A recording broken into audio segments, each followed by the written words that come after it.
Hello, beautiful friends, friends of Divine Mother, friends of love, and friends of Divine Light, which is expanding in this world, especially today.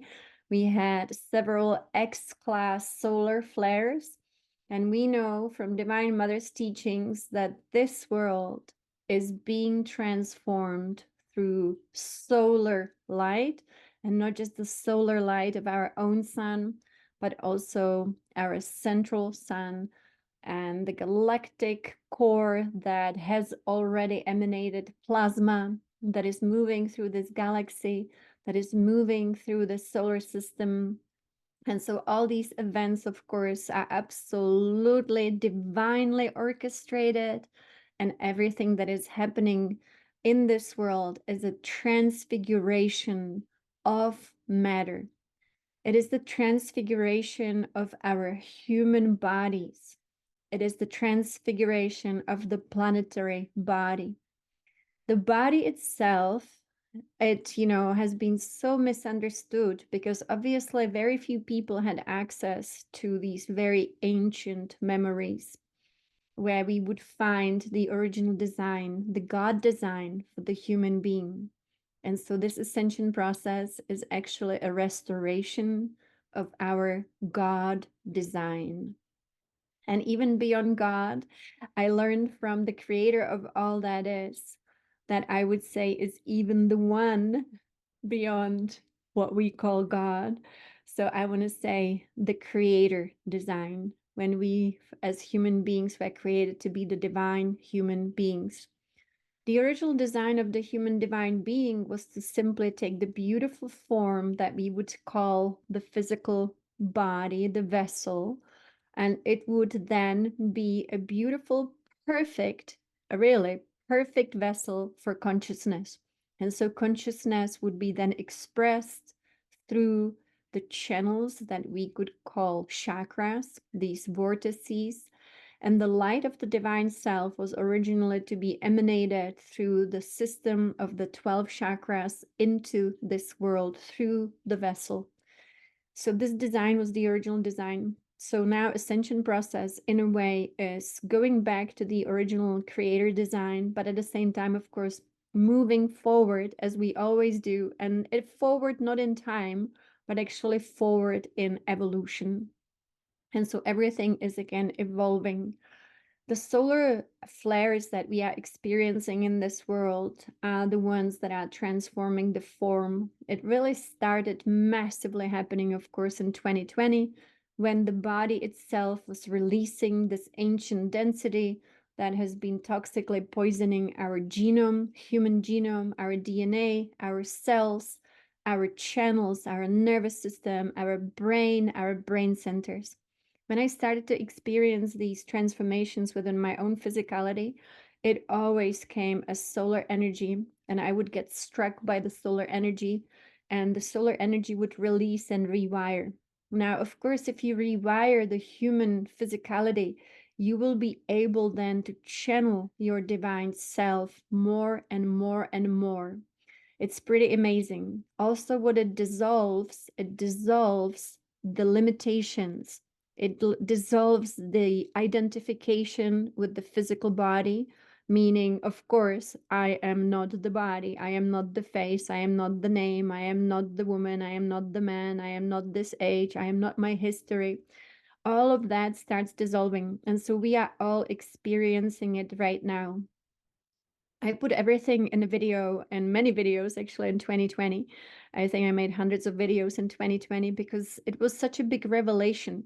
The revelation of the divine self through this physical vehicle into this world. And one of the videos that I always go back to, which contains pretty much an overview of our ascension process, is the Cherokee grandmother's message to humanity. So, it was made in 2020, but it still is actually happening. In that video, you actually can hear about the nervous system and how part of our fall, what we call fall, I just use the name that we all use just to describe what happened. It was actually a big degradation of our physical system that became then contaminated which meant also the degradation of our nervous system to a lower perception and also lower functionality.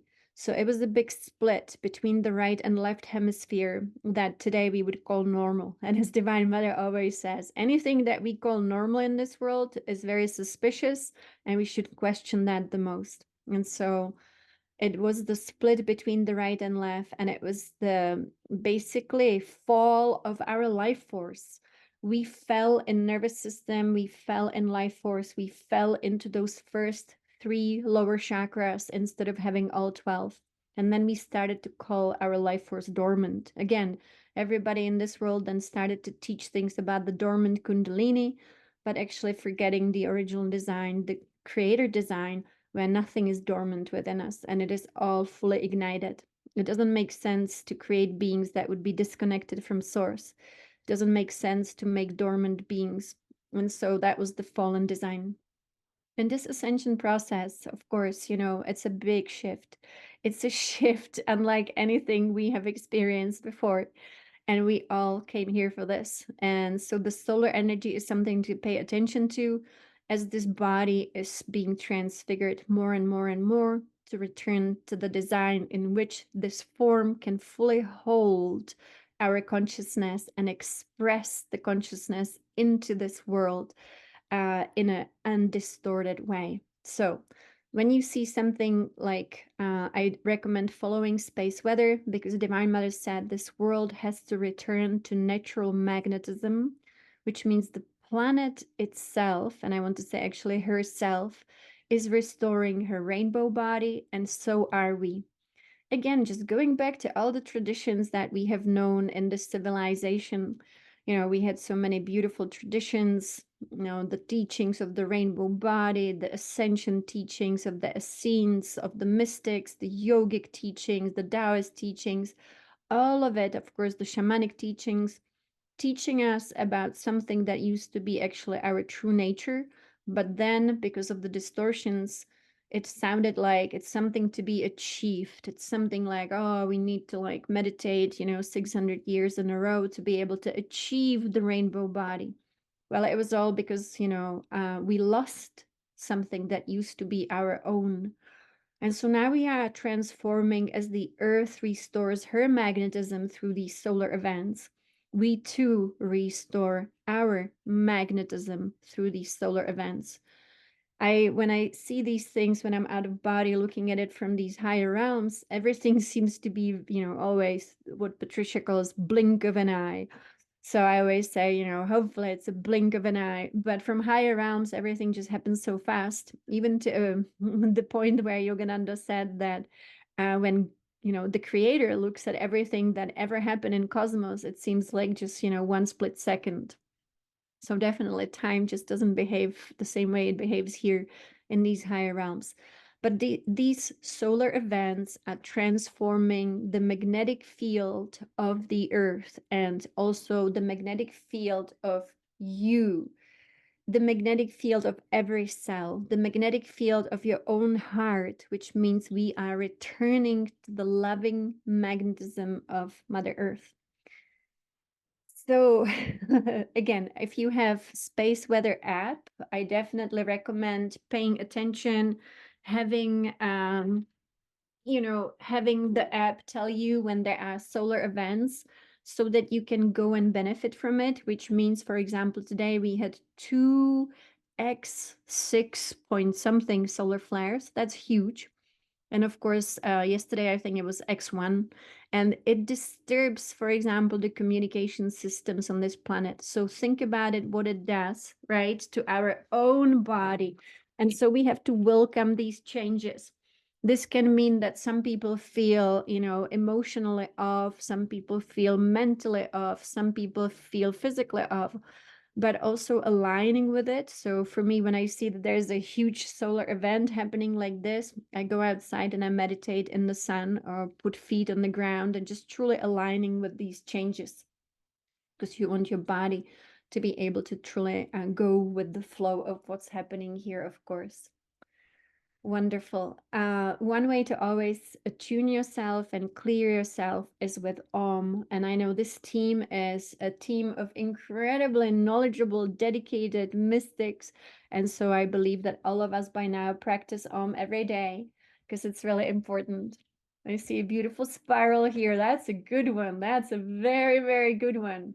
And so I'm going to talk a little bit about what happened just a few days ago in the ethers, which I think is going to be the big, big, big transformation of actually consciousness on planet Earth, and not only on planet Earth, but within all the systems of the worlds that we are part of.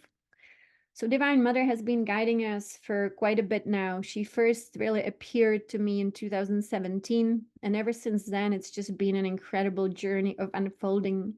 The Mother is really the ultimate guru, and so it was Yogananda who guided me to her. And eventually, I always say, never ever did I think that I would be able to ever even meet the Divine Mother, of course.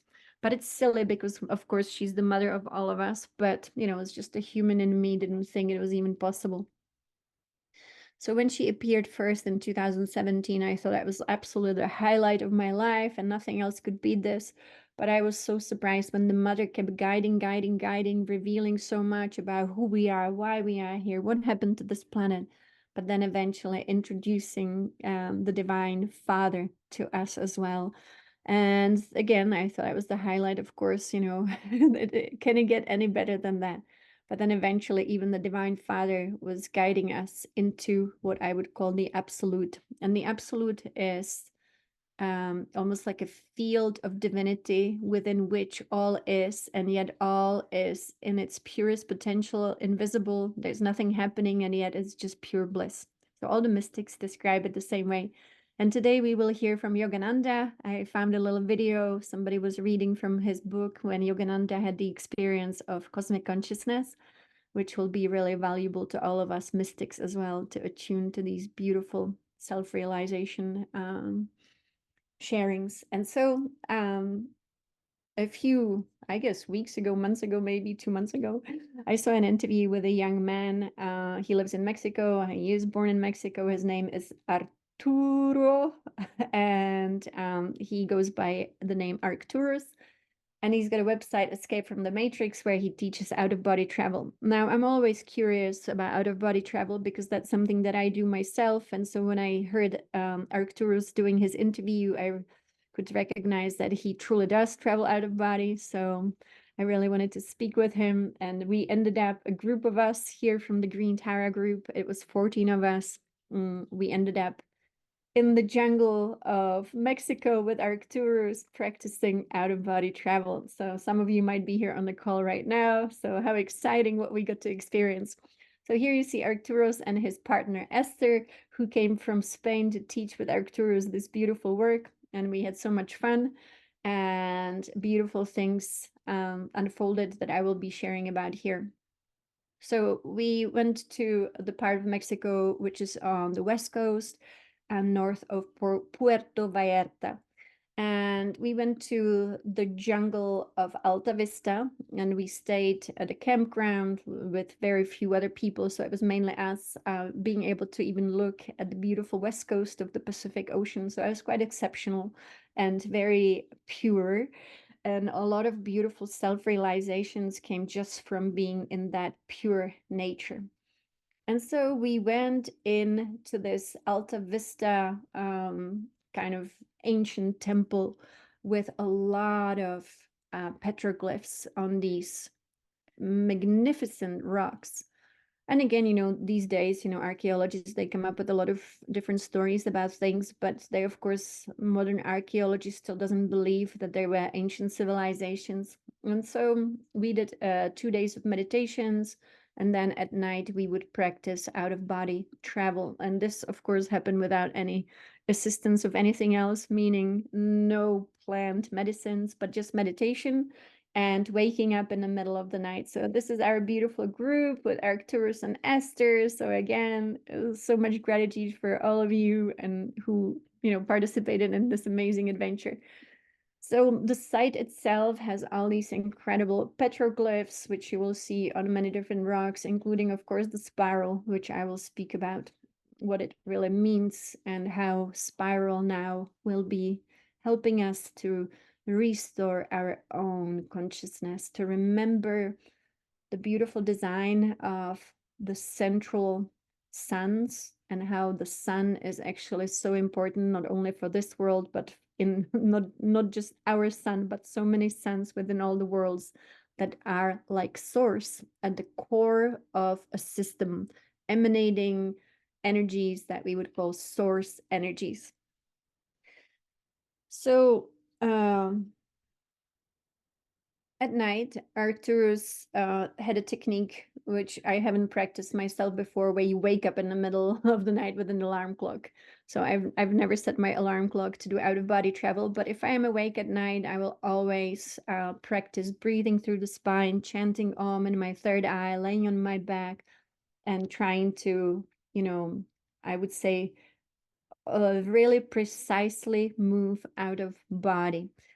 Now, this is a wonderful picture here. People call it also astral projection. I personally don't like the term so much because not everyone moves out just into the astral sphere and not just with the astral body, because we are like an onion with many different bodies. And astral sphere, as you know, is more like the fourth dimension where we have the lower astral, which is pretty, I would say, disorganized and not so desirable to visit. And then we'd have the higher astral worlds. But this is a great picture that I found online, so I wanted to show it. This is the first time when I did out of body, when I had my first out of body experience. It pretty much felt like floating up and disconnecting from the physical body, and even thinking for a while that something was really wrong, because suddenly I felt like I had 4 arms and 4 legs. And then to my surprise, I was actually floating out of the body. So all of this might be happening to actually all of you as we speak, because these new electromagnetic conditions on planet Earth also allow us to actually have these experiences of ourself as not the body, but being gratefully in the body. I do believe that the electromagnetic conditions are triggering these experiences for many of us. And so they happen spontaneously. So it's good to understand if you find yourself in your bed and you're floating above the body, not to worry. It just means that your magnetism is allowing you to float. And then what do we do next, of course, is the question. So Arcturus had a technique where we set the alarm. I think the first time it was 2 o'clock and 5:30 in the morning, something like that. And then we had to get out of the tent, every single one of us, and walk around in a circle, doing walking meditation and chanting. And then after about 10 minutes, we would go back in the tent, which means you are awake and your life force is running through you. And then we would lay on the back and we would chant mantras that he gave us. And then that would be our attempt to move out of the body. So this was on February 13th, the night of, so going into February 14th, when something quite incredible happened in these very high realms that we would call more the causal plane, above the astral plane. And these are the realms that we associate with the solar energy, the solar worlds that I have been sharing about, that I visited also recently. And so as I came out of body, we had the task to go out of body to a meeting point, which was a place where we had our communal fire at night, and then to go into the temple that we visited during the day and to look around through now a different perception. I will share the story as I wrote it down exactly how it happened. But eventually I ended up in Cosmos. My goal when I come out of body is, first, of course, you are super conscious. So it's not like just random stuff. You become actually super conscious. And so you have so much more, I would say, soul power. You see more, you know more, and you can explore so much more and understand so much more as well. So the limited person that we call this personality self actually dissolves as soon as you leave the form. At least that's what I experience. And then you are in your super consciousness. So my goal is always, and this came, through a lot of out of body experiences, is actually to just say, I want to be with Divine Mother. I want to be with Divine Father. And then have very, very strong, strong, strong intention. And I say sometimes it works, sometimes it doesn't, at least for me again.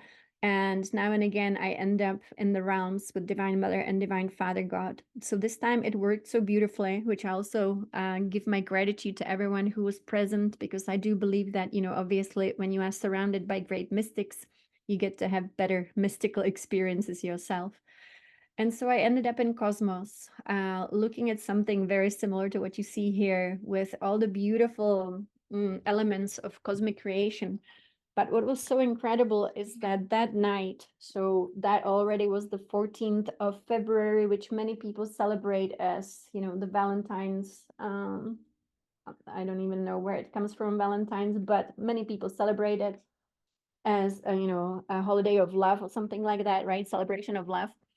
And so, what was really happening was that there was a celebration of something so incredible in Cosmos, not to do with Valentine's, but actually to do with a cosmic child. And other clairvoyants have been now speaking about the cosmic child that they also witnessed, that is present in these higher realms. Now, I knew for sure the cosmic child was celebrated as the new Christ. Christ, not meaning Jesus, because obviously Christ is actually from Greek Christos, which means the anointed one. Christ is a cosmic title in a way. Yogananda always called it the cosmic Christ. So he said, don't focus on just one person like Jesus. Krishna is another word for the same concept of Christ, so Krishna. And so when I was in these higher realms, there were so many beings singing in one cosmic choir, and I knew that they were singing Krishna.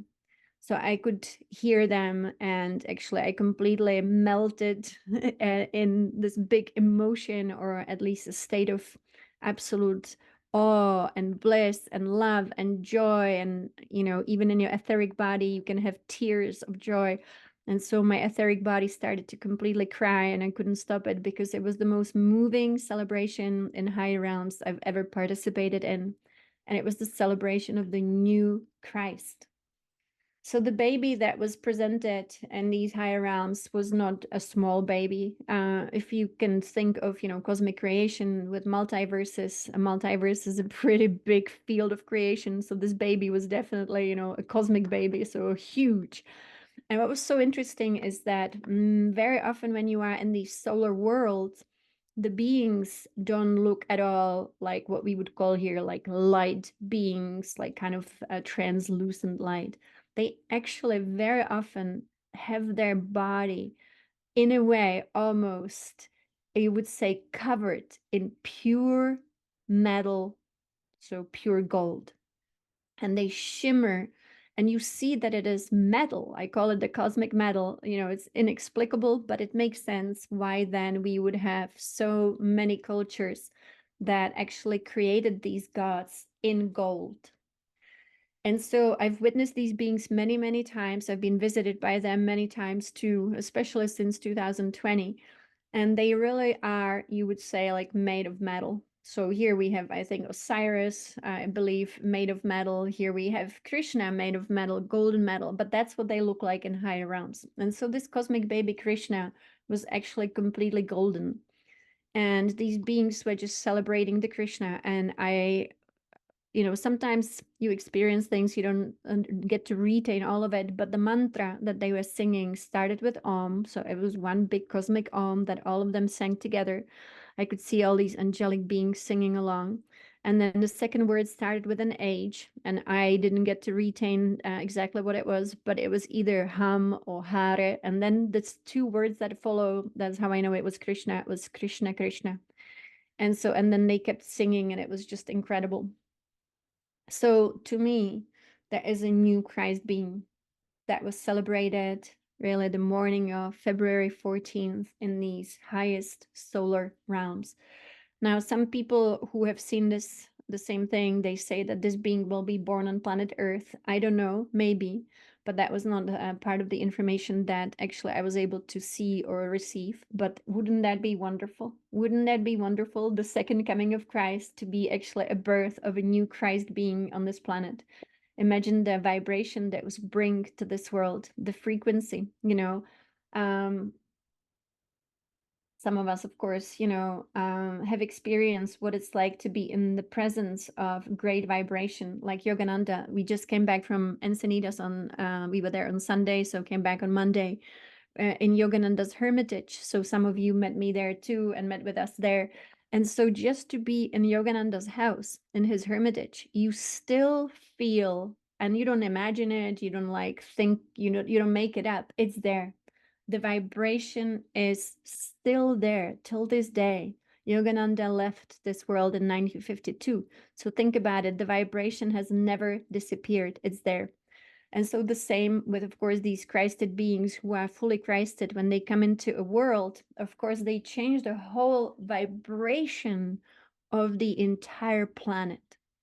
So when I came back into the campsite, after traveling from Cosmos, you kind of have to return into your body when, for example, very often when the sun rises, I find that the sunrise calls you back. So the other thing that calls you back into the body, if there is a lot of noise or if, your senses have to switch on. And so in the jungle, you can imagine it was pretty loud. It was all these beautiful birds and animals.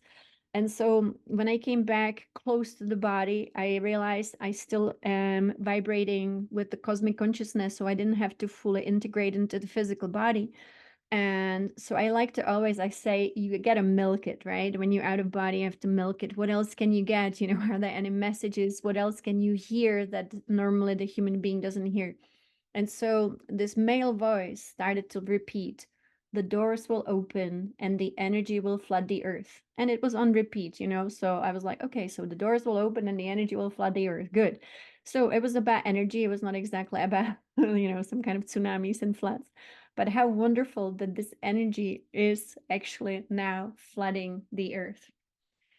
And so that was the first night. And I actually, if you don't mind, I wanted to share it from my notes because I like to always take notes after these out of body experiences just to capture just kind of, the basic energy of it so that I don't forget the details.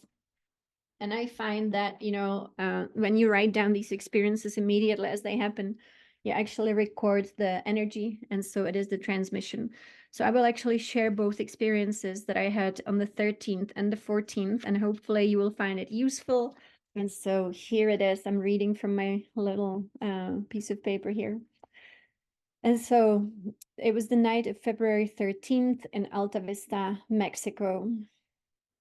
I came out of body in the Mexican jungle, and I first went to the meeting point at the fire, but no one was there, so I visited the ancient ruins and saw many etheric symbols in the rocks, many solar calendars, many suns. I asked to go to Divine Mother and Father. Immediately, I shot up like a rocket through many realms, and I landed in a realm where a large golden baby Krishna was celebrated by many thousands, if not millions, of beings. The baby had a body of gold, not just light, but a cosmic metal. The body of the baby was cosmically large. The age of the baby was not exactly a newborn, but still the age when babies cannot sit or walk. The voices of all beings from all directions were celebrating the baby by singing a divine cosmic mantra. I listened carefully, and my heart was completely moved to unstoppable tears. The mantra started with Om. The second word started with the letter H, followed by Krishna, Krishna, and then many beautiful mantra words after that were sung by the heavenly choir. I was so moved. My etheric tears kept flooding my being. These were tears of indescribable divine bliss. The heavenly choir sounded so many harmonious tones. It was the most majestic celestial celebration I have ever participated in. When I came back to the body, the vibration was still so high, so I didn't have to go all in. I rested by the body, waiting for more messages or guidance. A male voice started to repeat, "The doors will open and the energy will flood the earth." And so the next day, Arcturus and Esther, um, she wanted to take us back into this, place where we went, the ancient temple, and she meditated and she was told that we would be opening the 12 doors. Now, this was interesting because, the same morning I got the same message about the doors opening. And so it was very cool. So we went back into this beautiful ancient temple and we created a circle. And in the circle, we meditated. Somebody was sitting, somebody was standing, and we would be in the circle. Representing the 12 doors. I'm just going to show the picture of the 12 doors that you guys will recognize as the 12 aspects of divinity. And in this world, of course, as the 12 constellations that affect really our entire solar system. And so, as we sat, and some of us laying on the ground, we were meditating, and Esther was guiding us. And suddenly it started to rain. And it was just, blessing us with the energy flooding the earth. And actually, the day that we left Mexico, so the day after, they had incredible amount of rain, which was unusual and unexpected. And I believe it was definitely part of this energy flooding the earth. So at night again, our task was the same. Arcturus would wake us up. I think the second night was maybe around 3 o'clock in the morning. Again, we walked in a circle, we chanted, and that's something again I've never done. Waking up like that, and standing up. And so what I noticed is that actually when you do that, I noticed that there is more energy than flowing through the spine, which of course is our highway to higher and higher and higher states of consciousness. And it is through the spine, through our beautiful nervous system, and then beyond, that goes also into our other bodies, that we have these experiences in higher realms where we travel. Just like I say, it is like an umbilical cord that descended from source itself. And of course, as it descended, it is down here with you, but so you can also ascend through the body. So when we talk about ascension through the body, it is also ascension rising through the elevator of your own spine. So again, after we walked a little bit and chanted a little bit, we went into the tent. Each one of us had their own tent so that you can, be undisturbed when you travel out of body. And so again, you lay on your back, you focus on the spine, you start focusing on your consciousness, moving only into the spine, withdrawing all life force from all the senses. This, in a way, is also called Kriya Yoga, that Yogananda also initiated many of us into in this lifetime and many other lifetimes too. And so it is all about actually pulling all life force from the five senses so that you are no longer perceiving this reality. So there's a little bit of mastery when it comes to this, of course, because we're not so used to doing this. But when it happens, it's when we gain freedom, and the freedom is to self-realize more of who you are. So for me, that means moving through, of course, our physical structure into the astral, and from the astral into the causal, from the causal into the absolute. So again, I will share my experience first, just telling you, and then I'll read from my notes. So I ended up in an elevator, which of course is your spine. So the elevator is your spine. Now the elevator, for me, I was looking at, like, the digital screen of in the elevator where it tells you which floor you are on, and I'm looking and it was at the floor 33. So that let me know that I'm in the 33rd vertebrae of my physical structure, about to go higher. Now, after that, it became more like a rocket shooting up. The floors were changing quickly. I ended up on the floor where the number said 333. Now, this was not my first time on the 333rd floor.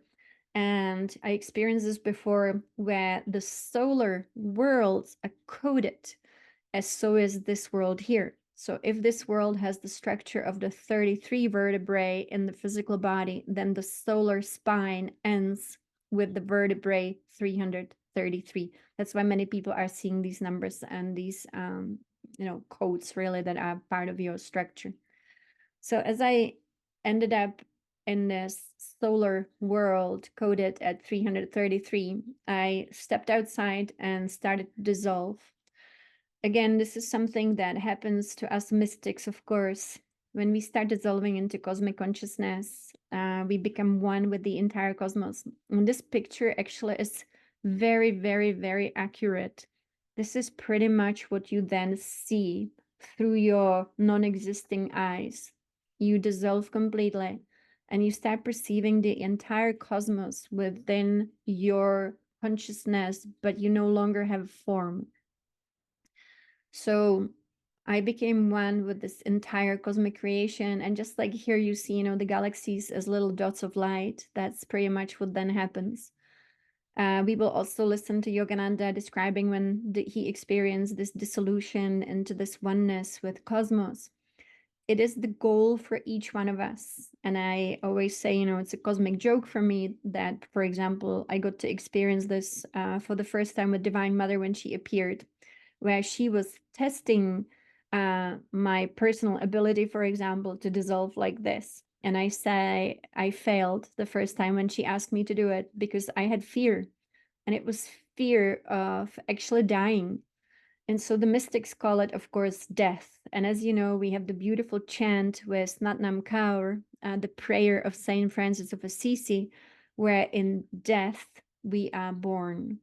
And again, it sounds like a beautiful song, beautiful prayer, beautiful chant. But when we get to experience this type of death, we realize what Saint Francis was really saying. He was saying he achieved this state of consciousness in which first the self dies. And when we are fearlessly surrendering to the process, we are actually, yes, it is in dying that we are born into eternal life. Thank you.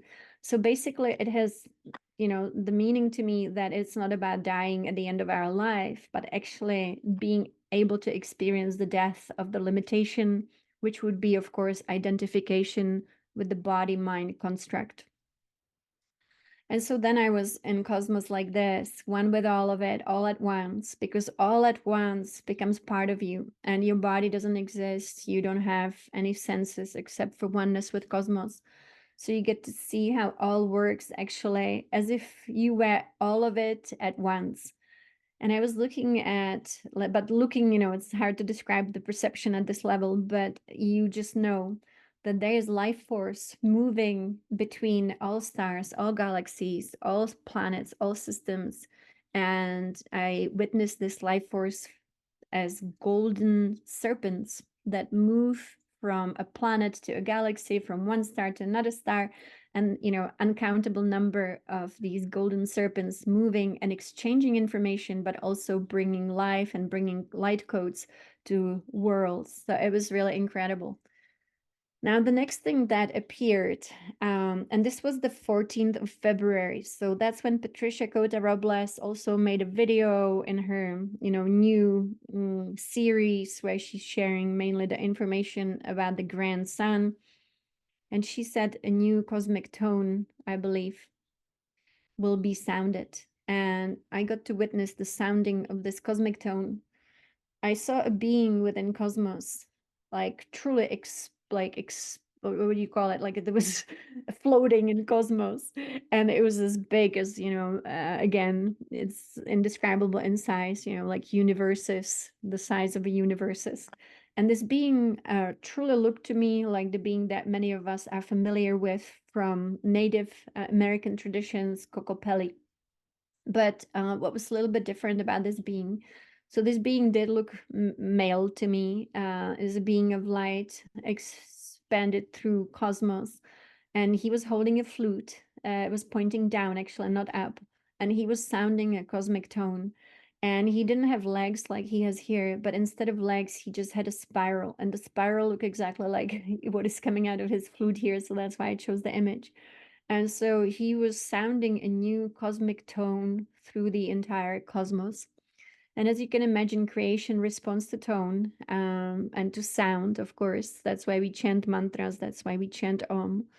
And so this new cosmic tone was actually sounded for our world and all other worlds on February 14th into February 15th. So again, these are remarkable ascension milestones for us. And it's good to know that when these things happen in these causal planes, it might take some time to arrive here, but maybe also not. And so attuning to the new, there is something so new since February 14th. And this new is the cosmic Christ, Krishna, and the new is this new cosmic tone. And so again, in meditation, we attune to all of this. So that was pretty remarkable. When I returned back to be again just a little bit closer to the body because the jungle was so loud, it was amazing. It was like I felt like all the birds and all the beautiful creatures that surround us created one radio station, and it was just like listening to one song with all the different instruments of nature. So it was really beautiful. So I again was asking, is there anything else we need to know? And my number one question, of course, always is, what else can we do for this ascension process? And what is our role in this ascension process right now? Mm. And so again, the male voice started to repeat, saying, "You are here to go home," which reminded me a little bit of E.T., E.T. Go Home. And as you know, from all the teachings Divine Mother gave us, and also from the videos that Patricia Cota Robles created. There is one which is called I Am All Love. And that one, I believe, was created in 2021 for the World Congress in Illumination. And at the end of the video, our creator says, "Children, well done. The earth has returned to her rightful place within the home system of Alpha and Omega." And so, yeah, so we are here to return this world back to a solar world. We too are actually going through this transformation to become once again solar light beings, maybe covered all in gold. And so you definitely see, right? There was a communication outage. Of course, it's caused by solar flares. It's just massive amount of energy that it's affecting different communication systems, of course, on the planet. There's an incredible amount of radiation, which is changing, of course, the physical body. And so again, our practice that is recommended by Divine Mother was to ground, and not to ground like, oh, I need to be grounding because I need some kind of grounding cord. It's so much more about I need to stand outside with my feet on the ground. Welcome home, my child. That's right, Asha. And so again, I'm going to share my notes, if you don't mind, because I find that in the notes, maybe, I got to capture more the energy of this, and it's very short. I didn't have much paper with me to write on. So February 14th, Alta Vista, Mexico. I shot out of my body from my tent, and my etheric body started to shake intensely with a powerful vibration. I relaxed into the shaking, which can happen that you start shaking in the etheric body. And the transition between the energetic states suddenly teleported me into an elevator. And I just want to say that every rocket needs some kind of fuel. And for me, the fuel was the presence of our team, the beautiful 14 beings who came to join us in Mexico, whose energy was adding to the field that made this available. I was standing alone in my etheric body in an elevator, and the digital screen showed the 33rd floor in red. It was red. The elevator rapidly shot up, moving upwards like a rocket. I could barely follow the fast changing numbers of the floors on the digital screen. Finally, I arrived. Floor 333.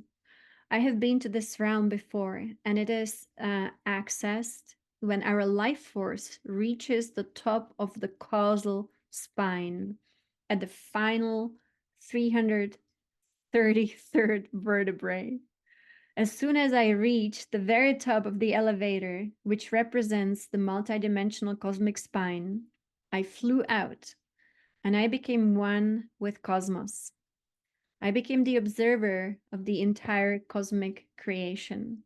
I could see all stars, all galaxies, all universes, all at once. I marveled at the shining stars, the shimmering suns, the cosmic bodies. I silently observed how all is interconnected. And there's a lot of constant transmission between the stars, suns, planets, galaxies, and universes. I saw uncountable golden light serpentine energies that moved fast between the celestial bodies as agents of information and exchange. Some moved from a celestial body to another constellation and back. Constant movement. Suddenly, a ginormous being became visible to me. I can't say that it was a he, but I saw the profile of this being, and the face of light seemed to have masculine features. His body was bigger than a whole universe. He was playing a cosmic flute to countless worlds. Cosmic tones were sounded. He did not have legs. His lower body was a spiral, like a seahorse or a genie. And then I had to come back because the animals were calling me. And the message that I received as I was coming back into the body was, "We are here to go home."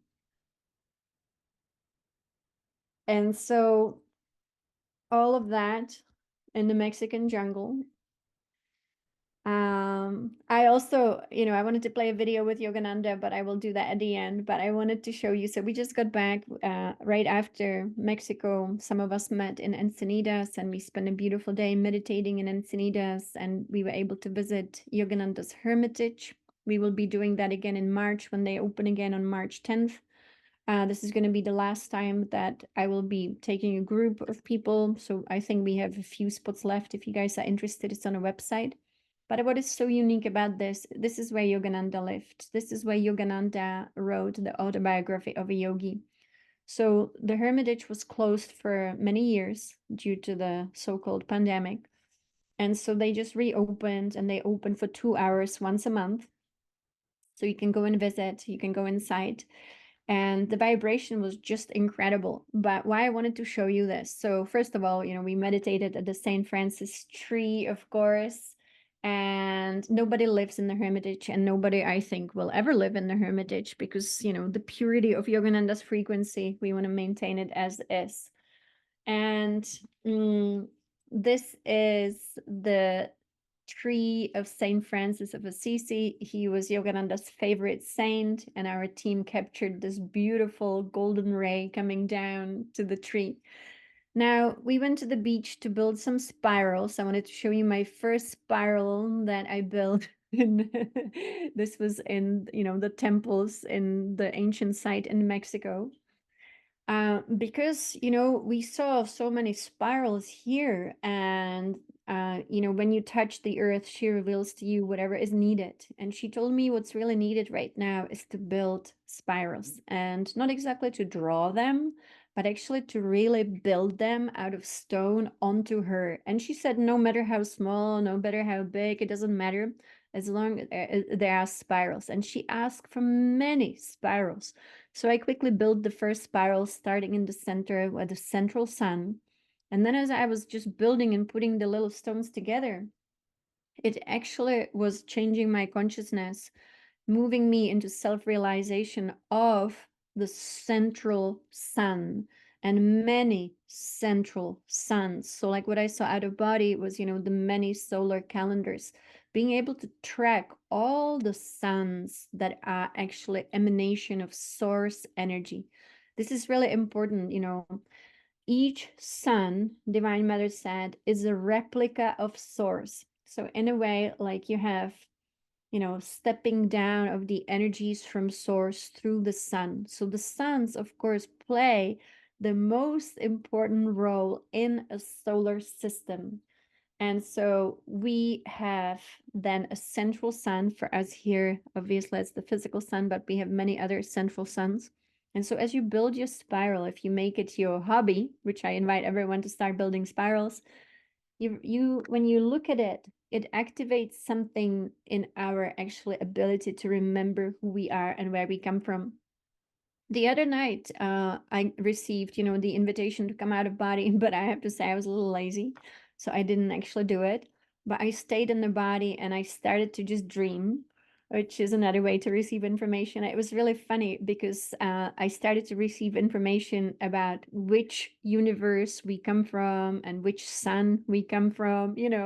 So there is a lot to be explored when it comes to our solar origin that we are returning to. So, for example, I was told, oh, you come from the second universe and the third sun within that second universe. So, when you receive information like this also in your dreams, it is also very valuable.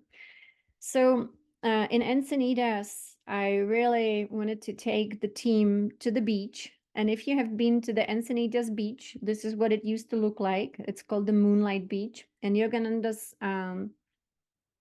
hermitage and his meditation gardens are on top of these cliffs. So he had a beautiful view. He enjoyed swimming. He loved the ocean that reminded him of the spirit. So I talked to Divine Mother and I said, well, how are we going to build spirals? I don't remember any rocks being on the beach. And then we arrived on the beach, and to our surprise, the beach looked like this. So it totally looked like someone just dumped a bunch of, the Moonlight Beach, right? It just like looked like somebody just dumped a bunch of what is it called? It's not exactly rocks. What they called? There's a name for these rocks that come from the ocean. Pebbles, yeah, very big pebbles, very big stones. And so I thought about Divine Mother, how you ask her for a few, pebbles and stones so that you can build your spirals. And what does she give you? She gives you just multiplication, abundance of rocks to a point that we barely could find any sand to build upon. But we did find a little bit of sand. And so these are some of the spirals that we built on the beach. But I thought, it's just reminding ourselves that when we ask from our heart, Divine Mother will give us abundance and multitude and multiply it. It was just so beautiful, of course.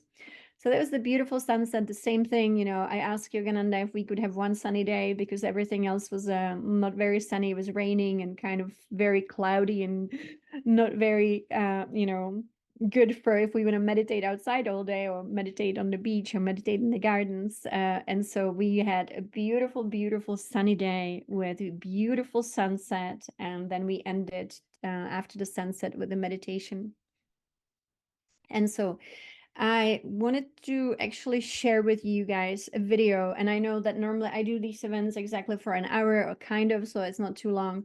But if you are interested, I'm gonna show you a video which I found on YouTube, and it's someone reading from Yogananda's description of when he got to experience cosmic consciousness. It is 13 minutes. So again, if you need to leave, you can find this on YouTube. It's called Cosmic Consciousness, I think. Let me see what it's called. I'll click on play and then I'll pause it so that we see if you need to leave. But if you don't need to leave and you want some inspiration, so it's called Cosmic God Consciousness Explained by a Yogi. So again, it's 13 minutes. I recommend listening to this deeply because, Avatar like that got to experience cosmic consciousness and describes his encounter also with his guru and our divine father, really. And so I'm going to close my eyes. I'm going to focus on this. If you cannot stay with us, then tomorrow we'll continue. Again, that's the 23rd of February here for us. And also on Saturday, which is actually the full moon. So we have today, tomorrow, and the day after tomorrow to complete this lunar cycle. And so enjoy if you are listening. If not, I'll see you tomorrow.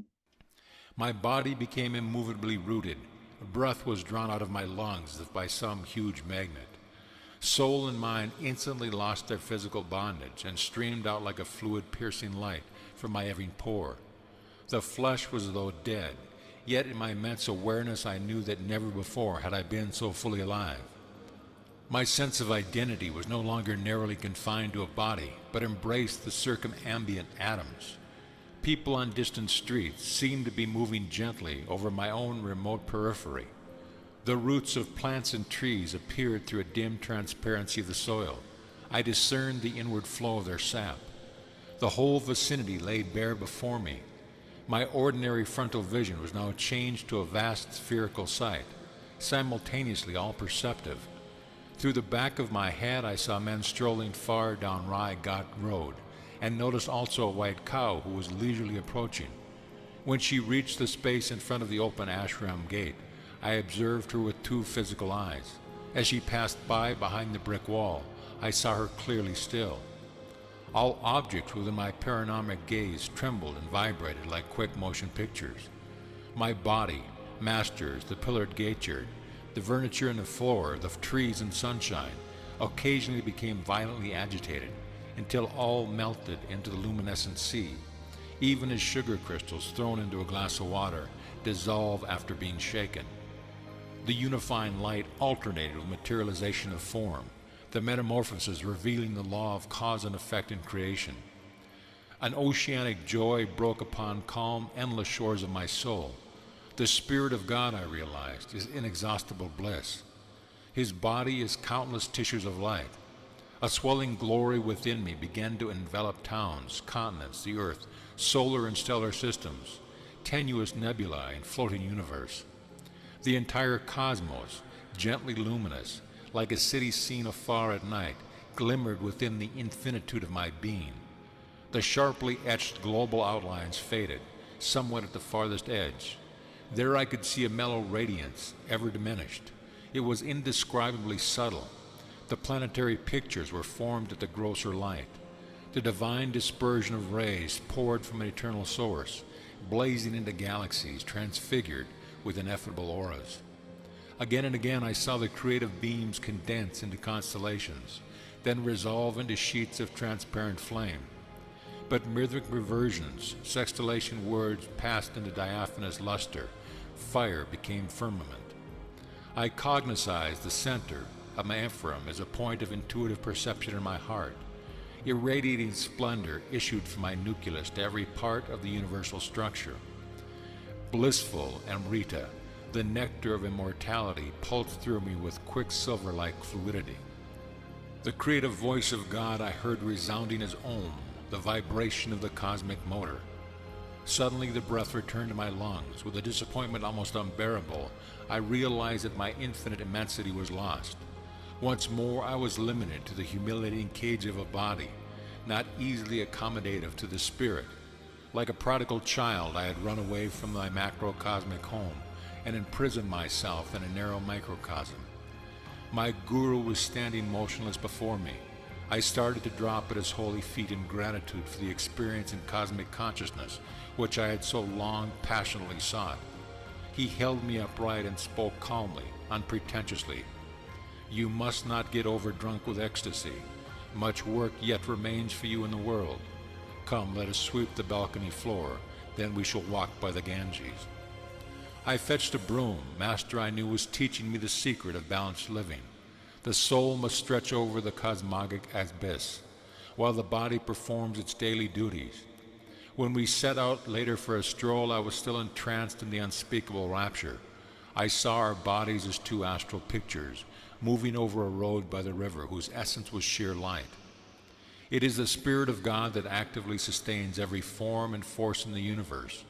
Yet he is transcendental and aloof in the blissful uncreated, void beyond the worlds of vibratory phenomena.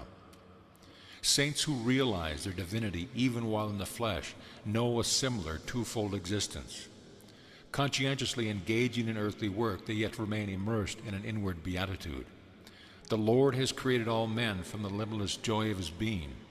Though they are painfully cramped by the body, God nevertheless expects that souls made in his image shall ultimately rise above all sense identification and reunite with him.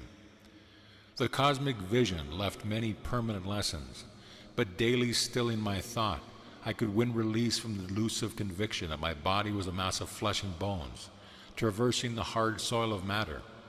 The breath and the restless mind I saw were like storms which lashed the ocean of light into waves of material forms, earth, sky, human beings, animals, birds, and trees. No perception of the infinite as one light could be had except by calming those storms. As often as I silenced the two natural tumults, I beheld the multitudinous waves of creation melt into one lucent sea, even as the waves of the ocean, their tempest subsiding, serenely dissolve into unity. A master bestows the divine experience of cosmic consciousness when his disciple, by meditation, has strengthened his mind to agree where the vast vistas would not overwhelm him. The experience can never be given through one's mere intellectual willingness or open-mindedness. Only adequate enlargement by yoga practices and devotional bhakti can prepare the mind to absorb the liberating shock of omnipresence. It comes with a natural inevitability to the sincere devotee. His intense craving begins to pull at God with an irresistible force. The Lord, as the cosmic vision, is drawn by the seeker's magnetic ardor into his range of consciousness. I wrote in my later years the following poem Samadhi, endeavoring to convey the glory of its cosmic state. Vanished the veils of light and shade, lifted every vapor of sorrow, sailed away all dawns of fleeting joy.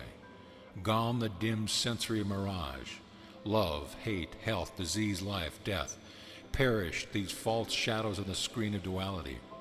Waves of laughter, silice of sarcasm, melancholic whirlpools, melting in the vast sea of bliss. The storm of Maya, stilled by a magic wand of intuition deep. The universe, forgotten dream, subconsciously lurks, ready to invade my newly wakened memory divine.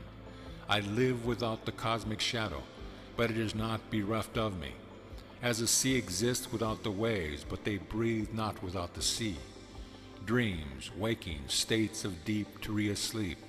Present, past, future, no more for me, but ever present, all flowing, I everywhere. Planets, stars, stardust, earth, volcanic bursts of doomsday cataclysms, creation molding furnace, glaciers of silent X-rays, burning electron floods, thought of all men, past, present, to come, every blade of grass, myself, mankind, each particle of universal dust, anger, greed, good, bad, salvation, lust, I swallowed, transmuted all into a vast ocean of blood of my own one being. Smoldering joy, oft puffed by meditation blinding my tearful eyes, burst into immortal flames of bliss, consumed my tears, my frame, my all. Thou art I am thou, knowing, knower, known as one, tranquil, unbroken thrill, eternally living, ever new peace, enjoyable beyond imagination of expectancy, samadhi, bliss, not an unconscious state or mental chloroform without willful return. Samadhi but extends my conscious realm beyond limits of the mortal frame to farthest boundary of eternity, where I, the cosmic sea, watch the little ego floating in me. The sparrow, each grain of sand, fall not without my sight. All space floats like an iceberg in my mental sea. Colossal container, I of all things made. By deeper, longer, thirsty, guru-given meditation comes this celestial samadhi. Mobile murmurs of atoms are heard. The dark earth, mountains, vales low, molten liquid. Flowing seas change into vapors of nebula. Om blows upon vapors, opening wondrously their veils. Oceans stand revealed, shining electrons, till at last sound of the cosmic drum, vanish the grosser lights into eternal rays of all-pervading bliss. From joy I came, for joy I live, in sacred joy I melt. Ocean of mind, I drink all creation's wave, for veils of solid, liquid, vapor, light, lift aright. Myself in everything enters the great myself, gone forever, fitful, flickering shadows of mortal memory. Spotless is my mental sky, below, ahead, and high above. Eternity and I, one united ray, a tiny bubble of laughter. I am, become the sea of mirth itself. Sri Yukteswar taught me how to summon the blessed experience at will, and also how to transmit it to others if their intuitive channels were developed. For months I entered the ecstatic union, comprehending why the Upanishads say God is rasa, the most relishable. One day, however, I took a problem to master. I want to know, sir, when shall I find God? You have found him. Oh no, sir, I think not. My guru is smiling. I am sure you aren't expecting a venerable personage adorning a throne in some antiseptic corner of the cosmos. I see, however, that you are imagining that the possession of miraculous powers is knowledge of God. One might have the whole universe and find the Lord elusive still. Spiritual advancement is not measured by one's outward powers, but only by the depths of his bliss and meditation. Ever new joy is God. He is inexhaustible as you continue your meditation during the years. He will beguile you with an infinite ingenuity. Devotees like yourself who have found the way to God never dream of exchanging him for any other happiness. He is seductive beyond thought of competition. How quickly we weary of earthly pleasures. Desire for material things is endless. Man is never satisfied completely and pursues one goal after another. The something else he seeks is the Lord, who alone can grant lasting joy. Outward longing drives us from Eden within. They offer false pleasures which only impersonate soul happiness. The lost paradise is quickly regained through divine meditation. As God is unanticipatory, ever newness, we never tire of him. Can we be surfeited with bliss, delightfully varied through eternity? I understand now, sir, why saints call the Lord unfathomable. Even everlasting life could not suffice to appraise him. That is true, but he is also near and dear. After the mind has been cleared by Kriya Yoga of sensory obstacles, meditation furnishes a twofold proof of God. Ever new joy is evidence of his existence, convincing to our very atoms. Also in meditation one finds his instant guidance, his adequate response to every difficulty. I see, Guruji, you have solved my problem. I smiled gratefully. I do realize now that I have found God, for whenever the joy of meditation has returned subconsciously during my active hours, I have been subtly directed to adopt the right course in everything, even details. Human life is beset with sorrow until we know how to tune in with the divine will, whose right course is often baffling to the egoistic intelligence. God bears the burden of the cosmos. He alone can give unerring counsel. My body.